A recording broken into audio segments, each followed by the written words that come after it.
அப்ப நான் ஏன் சொல்றேன்னா தேர்தல் விட்டு வேணாம் இல்ல, தேர்தல் விட்டு ரொம்ப ரொம்ப அவசியம். ஒருவேளை ஜெயிக்கலன்னே வைங்களேன், விட்டுட்டு போயிருவோமான்றதுக்காக கேட்கிறேன். விட மாட்டோம்.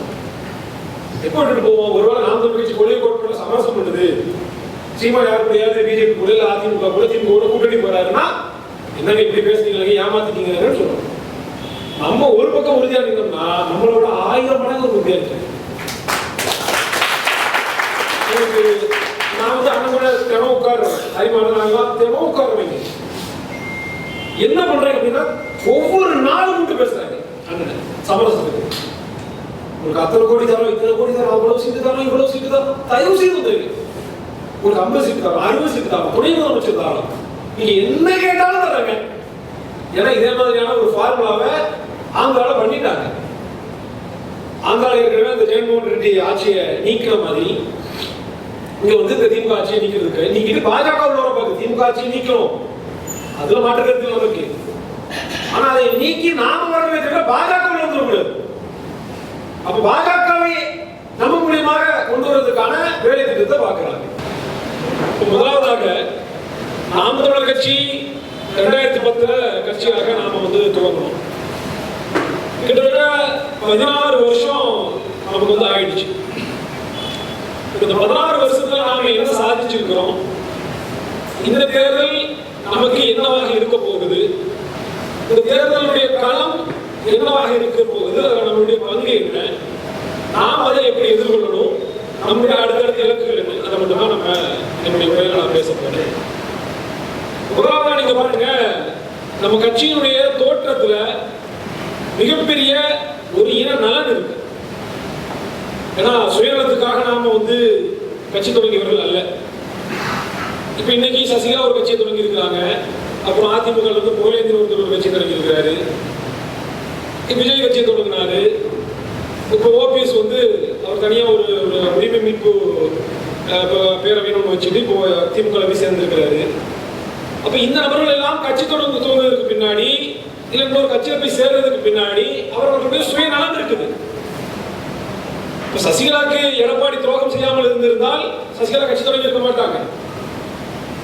ஓபிஎஸ் இபிஎஸ் கட்சியை விட்டு அதிமுக விட்டு நீக்கலன்னா இன்னைக்கு தளபதி ஸ்டாலின் ஒரு நாக்கூசாம பேச மாட்டாரு. அப்ப மேலோங்கி நிற்பது என்பது சுயநலம். விஜய்க்கு இருக்கிறது கூட சுயநலம் தான்.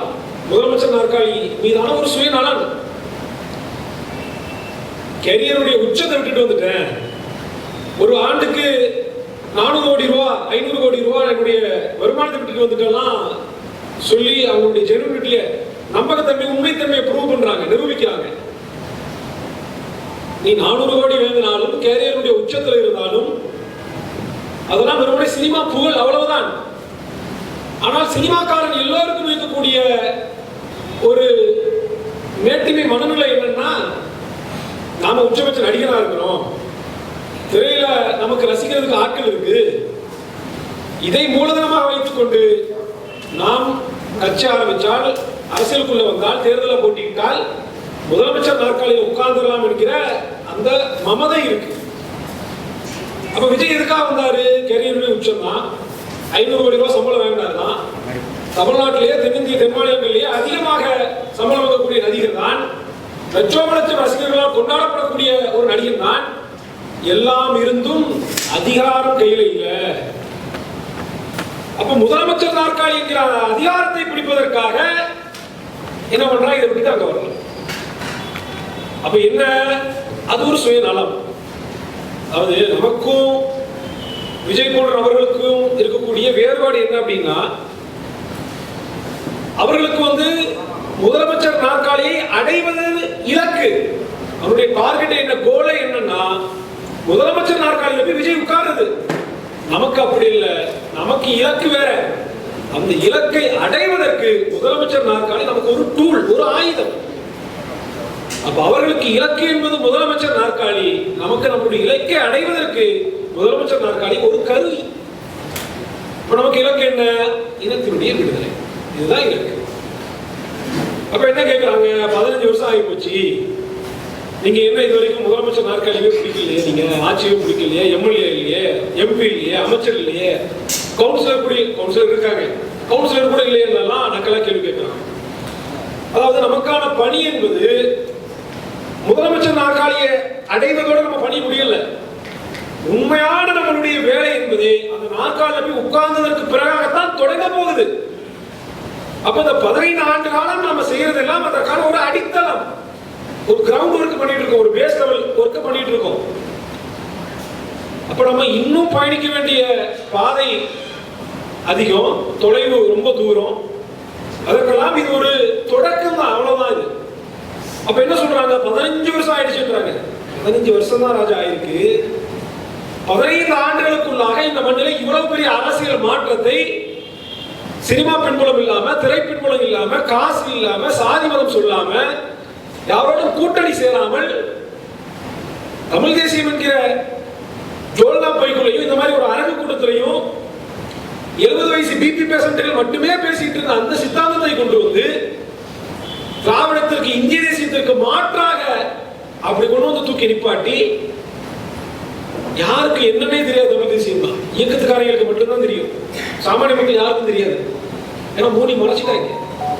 அப்ப அப்படி ஒரு சித்தாந்தத்தை கொண்டு வந்து எந்த பின்புலமும் இல்லாமல் இவ்வளவு குறுகிய நாட்களுக்குள்ளாக 36 லட்சம் மக்களுடைய நம்பிக்கையை பெற முடியும் என்றால் இது சத்தியமாக 16 ஆண்டுகளுக்குள்ளாக, அதிலும் 2016 தான் நம்ம தேர்தல் அரசியலுக்குள்ளே வரணும்.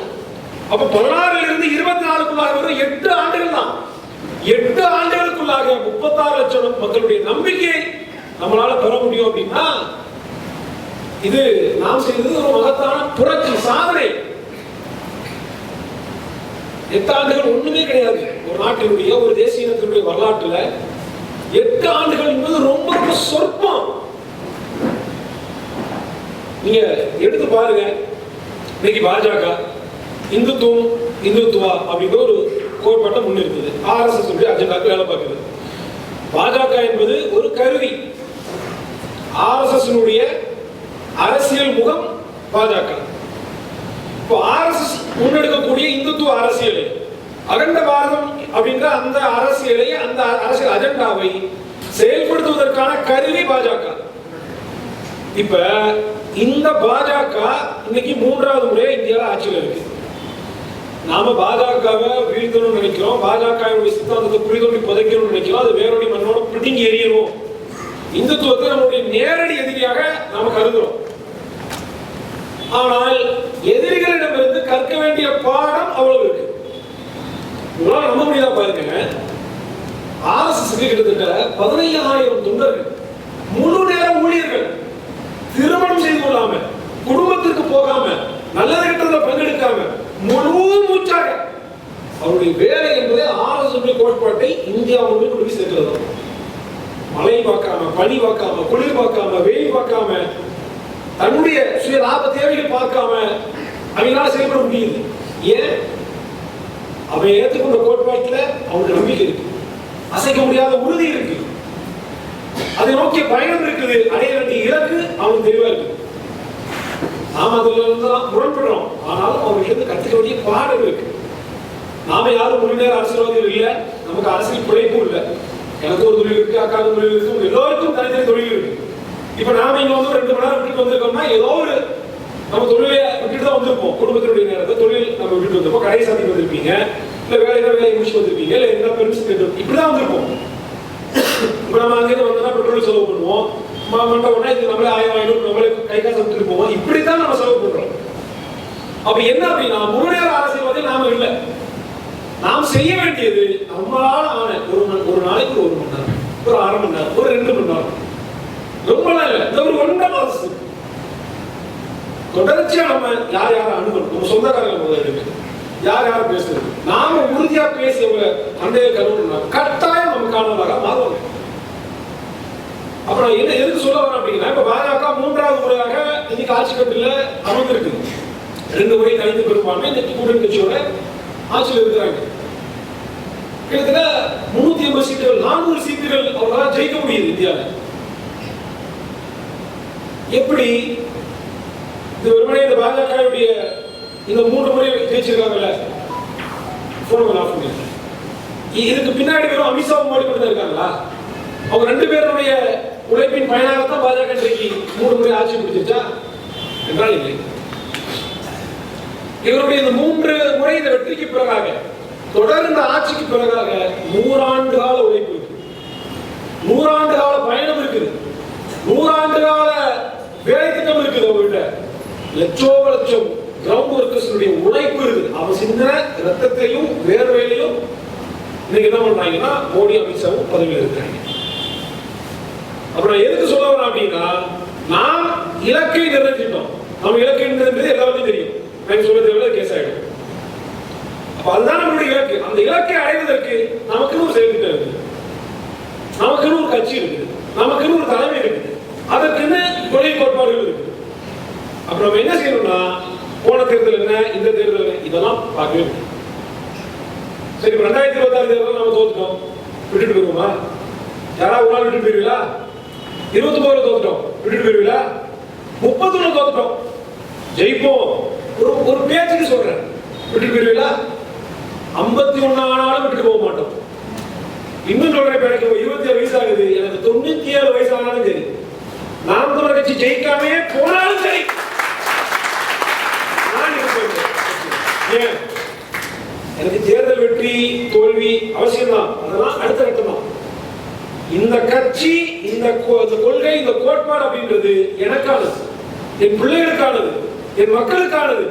இந்த கொள்கையை விட்டுவிட்டால் தமிழ்நாட்டுக்கு நாதி இல்லை, தமிழ்நாட்டு மக்களுக்கு நாதி இல்லை.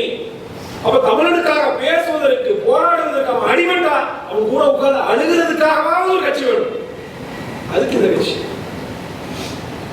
செத்தவங்களுக்கு ஒப்பாரி வைக்கிறது 4 பேர் வேணும்ல, அதுக்காக வேணும்ல, இல்லைன்னா அனாதை ஆயிடும்.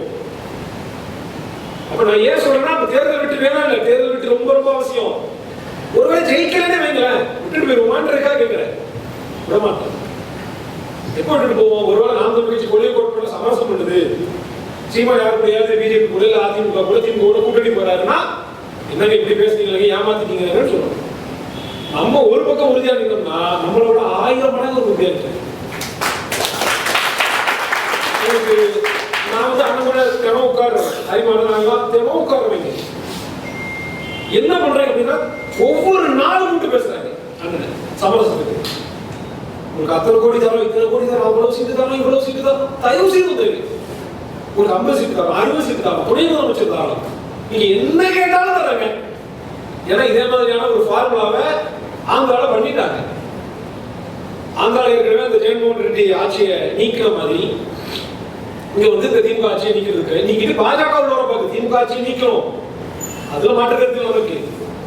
ஆனா அதை நீக்கி நாம வரவே தவிர பாஜக உள்ள வந்துடக்கூடாது.